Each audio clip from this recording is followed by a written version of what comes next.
السلام عليكم ورحمة الله وبركاته. ازيكم حبيباتي؟ فيديو جديد ورمضان مبارك عليكم جميعا يا رب ان شاء الله. هنشتغل مع بعض التعليقة اللي شفناها في الشورتس. هو انا لحد دلوقتي لسه ما قررتش تماما نشتغل اي ديزاين يعني في التعليقة او اي غرزة هنستعمل، بس حابة اوريكم الاول الخامات اللي هنستخدمها. انا عندي الصينية دي ومعاها الكوسترز بتاعتها او قواعد الخشبية. تمام، عددهم 6، انا هستخدم منهم 5. فكرت اعمل تعليقة لان الصواني كتير وهي دي اللي موجود، فانا حبيت اعمل حاجة مختلفة وتكون بعيدا برضو عن المية وعن الغسيل، وتكون ديكور للبيت نفرح بيه اولادنا ونحسسهم بجو الشهر المبارك. وده الخيط المكرمية اللي هستخدمه مع الصينية. الخامات دي انا جايباها من كوكي كروشيه. هبقى ان شاء الله ازود لكم لينك الجروب في صندوق الوصف مع أميرة من اسكندرية. الخامات جميلة، بتوصل لي متغلفة بطريقة حلوة جدا، وكل حاجة بتيجي زي ما انتي شفتيها في الصور تماما. انا عندي الصينية دي كمان هبقى اوريها لكم. تمام، الخيط اللي انا هستخدمه مع اللون التاني ده خيط لون بني من درجات البنيات اللي هي الجملي بيسموها. طلعت جميلة جدا جدا مع الكوسترز. واللون ده انا بفكر اعمله انا الصينية، لكن احنا النهاردة ان شاء الله هنشتغل مع بعض التعليق. طيب، ده زي ما بقول لكم طريقة التغليف جميلة جدا، حاجات جاية مش مكسورة، مش فيها اي مشكلة، ملفوفة بطريقة في الشحن راقية جدا. طيب احنا هنحط الحاجات بس على جنب. ودي الايدين لو انتوا هتشتروا ايدين للصينية عشان تعملوها يعني كصينية، يعني اقصد مش تعليقة، يبقى دي هتكون عينة من الايد الجلد اللي بتتخيط عشان تبقى ايد للصينية. طبعا الصينية مش شرط تكون للتقديم والكلام ده، انتوا ممكن تستخدموها ان انتوا تحطوا فيها شمع على جنب كده، بس طبق تمر، حاجات بعيدا عن ان انتوا تحطوا عليها مشروبات مثلا او كده. فخلونا نبدأ الاول الجزء الاول بالكوسترز. انا هحاول اعمل لكم جزئين في الاسبوع ده عشان ما اطولش عليكم الفيديو. فهنبدأ نشتغل اول حاجة الكوستر. الفكرة سهلة جدا وبتنفذوها على اي كوستر، لان مقاسه غالبا بيكون 1 وعدد الخروم 1. ده كده الخيط بتاعنا. هسيب حوالي مثلا متر او متر ونص من الخيط قبل ما ابدأ اشتغل، لان الخيط ده انا هنستخدمه في الاخر عشان نعمل غرز منزلقة في الفتحات، فما تبقاش الفتحات باينة فاضية بشكلها احلى. الابرة اللي انا هستخدمها مع خيط المكرمية ابرة مقاس 4 مليمتر. ان شاء الله يكون واضح ليكم الرقم. وكمان ما تنسوش ان الخيوط المكرمية او خيوط السلسلة بنحتاج لها ولاعة عشان نقدر ان احنا نلسع الخيط وننهيه او نقطعه بطريقة بحيث ما ان هو ما ينسلش معانا. طيب هنعمل ايه اول شغل عندنا؟ انا خلاص سبت 1.5 متر. هبدأ اعمل حلقة في الخيط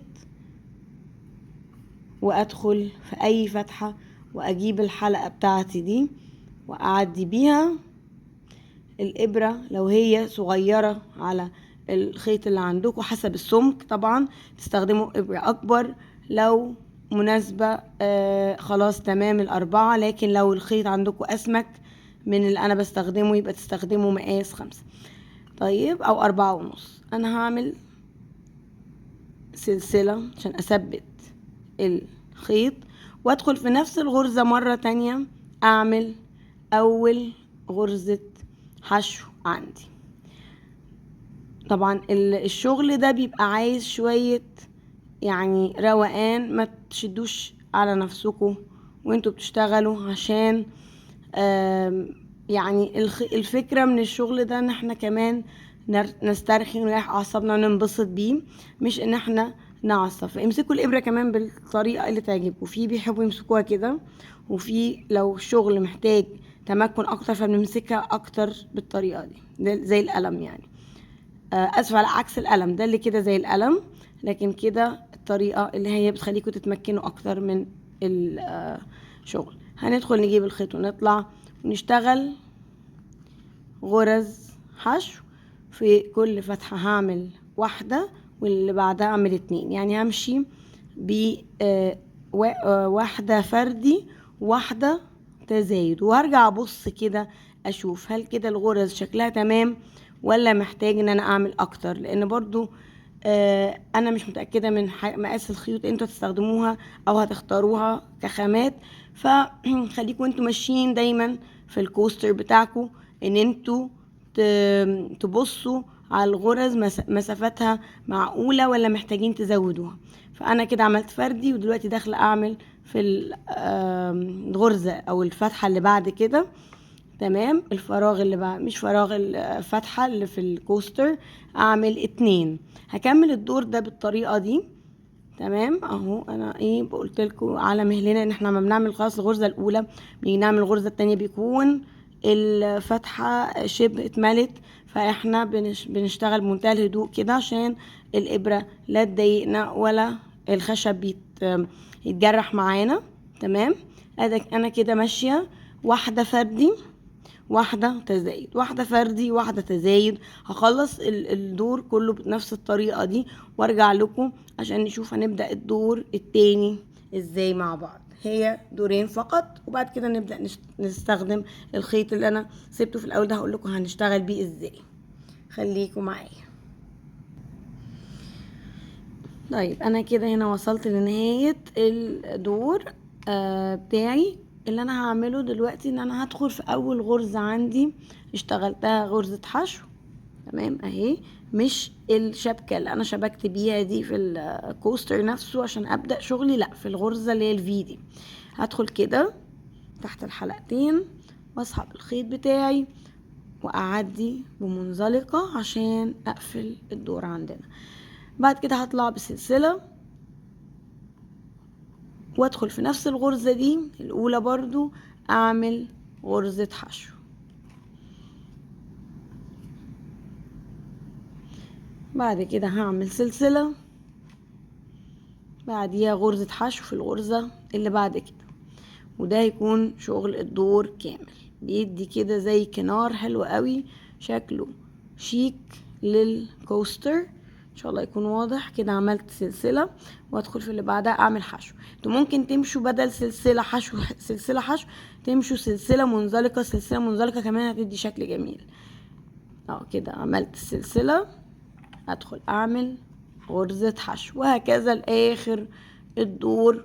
وهرجع لكم تاني عشان اوريكم شكل الدور التاني هيبقى عامل ازاي، ونخلص كمان شغل الفتحات بالمتر ونص اللي سيبناه. خليكم معايا. طيب كده انا خلصت الدور التاني. شايفين شكله ظريف ازاي مع الدور الاول. اللي انا هعمله دلوقتي ان انا هشبك الخيط بتاعي عشان اقفل الدور. فين؟ انا انتهيت بغرزة حشو، ودي اول سلسلة عندي ودي غرزة الحشو، فانا هدخل في السلسلة الاولى، او اعملوا سلسلة وادخلوا في غرزة الحشو، فوتوا غرزة السلسلة، بحيث يبقى انتهينا برضو غرزة سلسلة وقفلناها في غرزة الحشو بمنزلقة. تمام، وبعد كده انا هقص الخيط بتاعي بطريقة اللثة، قلنا بالولاعة، وهوريكم ازاي نقدر نخفيه ورا. هنلسع الخيط بتاعنا، خلوا بالكم عشان ما تلسعوش صباعكم ولا تلسعوا الخشب نفسه. تمام الولاعات دي ساعات كمان بتبقى مش مريحة في الاستخدام، وانا اكيد مش هنصحكم ان انتوا تستخدموا كبريت، لازم تكون ولاعة. تمام، فخلونا نجرب تاني. بسم الله. خلاص هو كده اتقص معايا. بعد ما يبرد تماما ممكن تيجوا دايسين عليه دوسة كده عشان يفضل ماسك خلاص نفسه على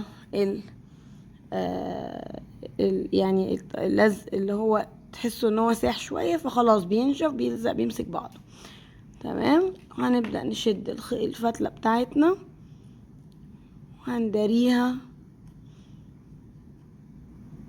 ان احنا هندخلها تاني على ورا من الغرزة اللي بعد كده، او المتتالية عندنا، يعني بعد اللي احنا فيها.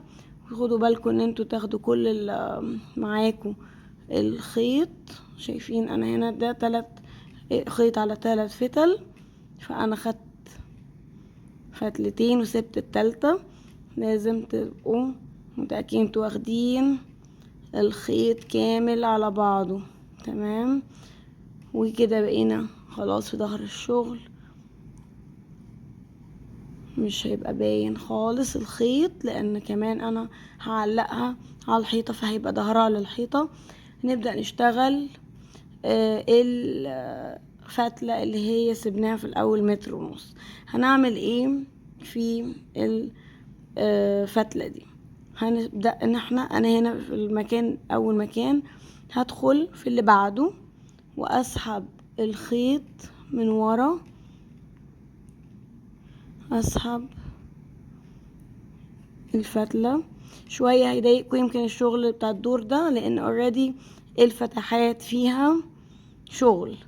انا سحبت الفتلة كده خرجت بيها، وانا ادخل في اللي بعدها واسحب الفتلة مرة تانية، اعديها من الحلقة اللي على الابرة عندي. كده انا كونت اول غرزة منزلقة، واكمل ادخل واسحب الخيط اطلع بيه. تمام، طبعا هتلاقوا ان الفتحة اللي معمول فيها غرزتين غير اللي فيها غرزة. فيها غرزتين هتبقى اصعب شوية في ان انتوا تطلعوا الخيط، وبعدين الخيط ده نعديه من اللي بعد كده اهو. شايفين كونت واحدة وادي التانية. شوية كمان الابرة بتطلع من الكفر بتاعها ده اللي بيساعدنا في ان احنا نمسك الابرة.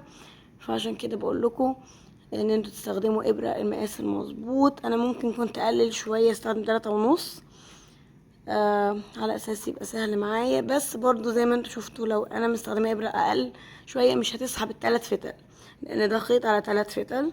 فلو قللت كمان عن 4 مليمتر مش هقدر ان انا اسحب الفتله مظبوط.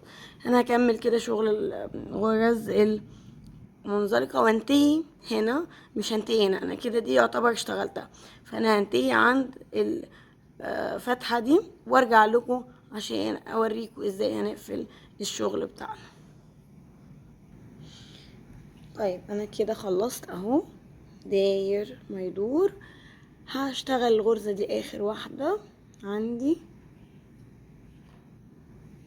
عشان زي ما قلت لكم الاولى دي خلاص اشتغلناها مش هنشتغل فيها تاني. هدخل هنا اعمل المنزلقة. تمام، واسحب الخيط واطلع بيه خالص، وانا خلاص قصاه وعاملاله اللسعة بالكبريت. هجيب ابرة التنظيف عندي وهدخل بالخيط بتاعي وهقفل الشغل ازاي. انا دلوقتي اهو اشتغلت في الغرزة دي، وادي الغرزة دي كمان اشتغلتها. هدخل هنا في الغرزة الاولى في حلقة واحدة بس من الحلقتين بالابرة بتاعة التنظيف.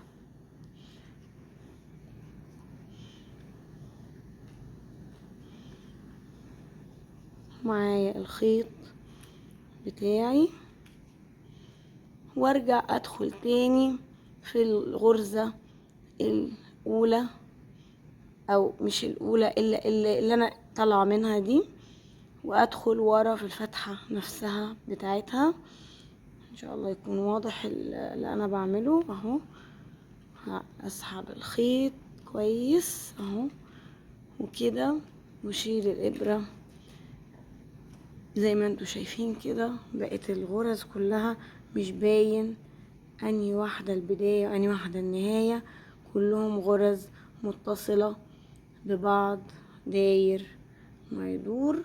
والخيوط ورا هنخفيها تحت الشغل نفسه في الظهر بغرز بإبرة التنظيف أو بإبرة أرفع شوية، أصغر شوية، عشان نقدر نسحب بس الخيط من خلال الشغل.